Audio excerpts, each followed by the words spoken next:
Hi అండి, welcome to our channel Akkamma రుచులు. ఈరోజు మంచి రుచికరమైన నోటికి రుచిగా నోటి లాలాజలం ఊరేలాగా కమ్మగా ఒక దోసకాయ పచ్చడి యాపుకోకుండా మా నాన్న ఏంటంటే నాన్నకి ఇష్టమైన పచ్చడి అది. ఆ పచ్చడి నాన్న పెళ్ళికి వెళ్ళి వచ్చినా ఫంక్షన్కి వెళ్ళి వచ్చినా అంత పెద్ద ఇందుకు వెళ్ళి వచ్చినా కానీ వచ్చేం చేసేవాడంటే ఆకలి తీరలేదమ్మా నాకు దోసకాయ పచ్చడి చేసి పెట్టని అమ్మని అడిగేవాడు.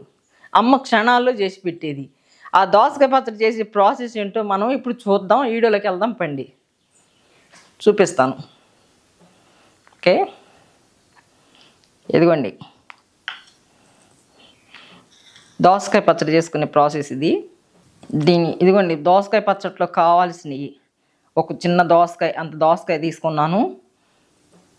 ఒక 10 పచ్చిమిరపకాయలు తీసుకున్నాను. ఒక చిన్న చింతపండు, ఎల్లుల్లిపాయ గబ్బాలు, కరివేపాకు, జీలకర్ర, ఉప్పు, దీంట్లో కావాల్సిన ఉప్పు.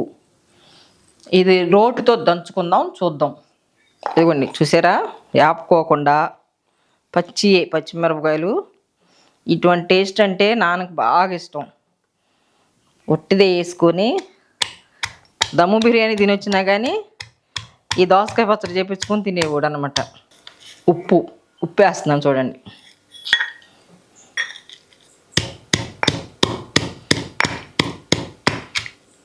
చింతపండు కడిగి కొంచెం లైట్గా నానబెట్టి పెట్టుకున్నాను. ఈ చింతపండు వేస్తున్నాను. ఎల్లిపాయ గబ్బాలు కొంచెం ఎక్కువ వేస్తే టేస్ట్గా ఉంటుంది, కమ్మగా ఉంటుంది. జీలకర్ర,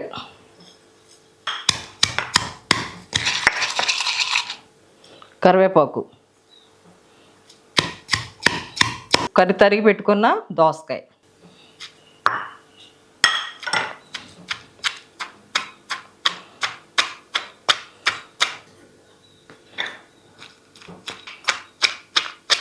చూసారా, కచ్చబచ్చ బద్దలు కట్టి దంచుకొని వేడి అన్నంలో వేసుకుని తింటే ఉంటుందండి.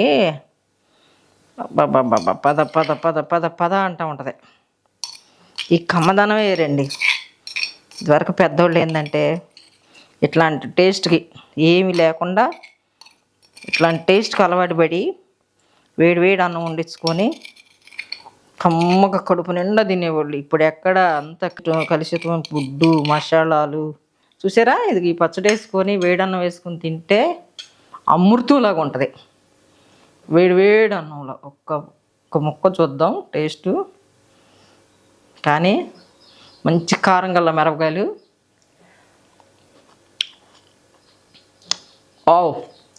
సూపర్గా ఉంది. ఒకసారి మీరు కూడా ట్రై చేయండి. ఇది మా నాన్న టేస్ట్ అండి. ఓకే అండి, చూసారుగా దీని ప్రాసెస్. ఒకసారి చూడండి ఎంత కమ్మగా ఉందంటే.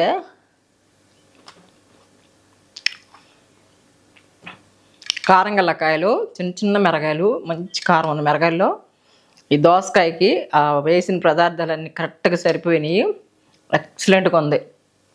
వేడి అన్నం వేసుకొని తింటే పోద్దండి. దాంట్లో కొంచెం నెయ్యి తగిలిచ్చి వేసుకొని తింటే అమృతంలాగా ఉంటుంది. ఇది నాన్న తినే పచ్చడి. ఎందుకంటే ఎక్కడికి వెళ్ళి వచ్చినా ఈ పచ్చడి చేపించుకొని తినేవాడు నాన్న. అందుకని చేసి పెట్టాను. పెద్దవాళ్ళకి ఇది చాలా ఇష్టమైంది. ఒకసారి మీరు కూడా చూడండి. మీ నాన్నలకే కానీ తాతలకే కానీ ఇష్టపూర్వకంగా చేసి పెట్టండి. లైక్ చేయండి, షేర్ చేయండి, కామెంట్ చేయండి, సబ్స్క్రైబ్ చేయండి. Thank you.